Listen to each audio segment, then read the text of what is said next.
नमस्कार, माझे पूर्ण नाव धीरज विनायक सोनवाले.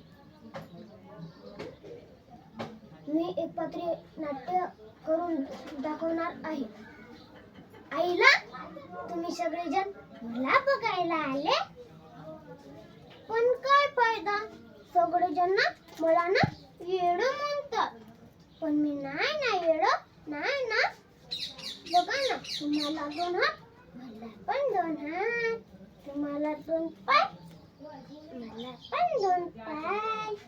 तुम्हाला डोकं, मला पण डोकं.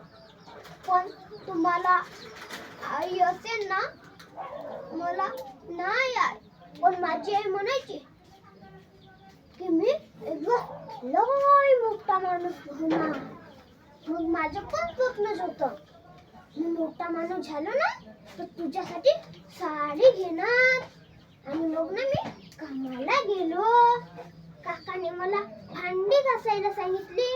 मला भांडी घासता येत नव्हती, तरी पण मी घासत होतो. आणि असं ना घासता घासता माझ्या हातातून एक ग्लास फुटला. तर काकाने लय जोरात मारलं. मला आईची आठवण आली. आईच्या कुशीत जायचं होतं, म्हणून मी तिथून पडून गेलो. आणि मला ना असे पैसे सापडले. मग मी ते पैसे घेऊन दुकानात गेलो आणि आईसाठी लय भारी साडी घेतली. मी ना घरी गेलो, घराकडे जात होतो तर माझ्या घरी अशी भीड जमली होती. मला वाटलं दिवाळीचे, पण दिवाळी नव्हती. मी सगळ्यांना रिडटलेलं आतमध्ये गेलं तर माझी आई झोपली होती.